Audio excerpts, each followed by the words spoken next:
riots. Is it fair to say, do you think that the guards, like, in some ways were more prepared this time round because they had they could read the writing on the wall after this incident first happened? I think it's very interesting because I think the guards, they're in a damned if you do and damned if you don't situation. They're the first people to be criticised on this, and they would accept it. And it is universally accepted that the policing strategy for the Dublin riots in 2023 was a complete failure. They lost control of the city centre.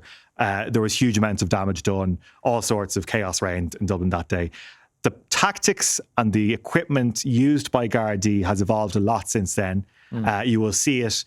It is not just the big heavy shields and the big thick public order uniforms that were there. Guards would often be tired. You can't charge at people with that. It's some smaller gear. They have, people might have seen footage of it, sort of, it's like fire extinguisher, small fire extinguisher sized incapacitance spray or pepper spray is what we use as. So they're able to use that for much longer and spray a wider area if there is a crowd of people who are involved. Just got more of it. Just got more of it rather than it being a personal, individual. Is this the first outing for the water cannon as well? I know it wasn't actually used, but it was kind of sent to the scenes that were ready to use it. The water cannon was deployed late on Tuesday evening. As you say, Gavin, it wasn't used. It was also nearby again on Wednesday night.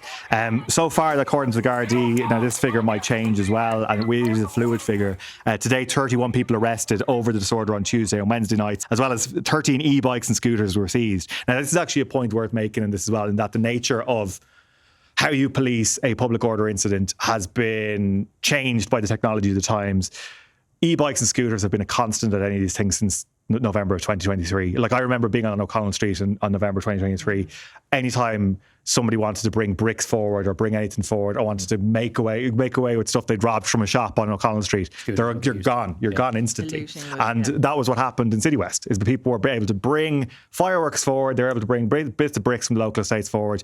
And these were young people as well. All of the evidence from the Gardaí, who we've been speaking to, as well as from locals who are witnessing it outside the windows of their own homes, is that young people, the teenagers, even younger kids were involved in bringing stuff forward to be chucked forward. But Gardaí think they have a tougher response for it.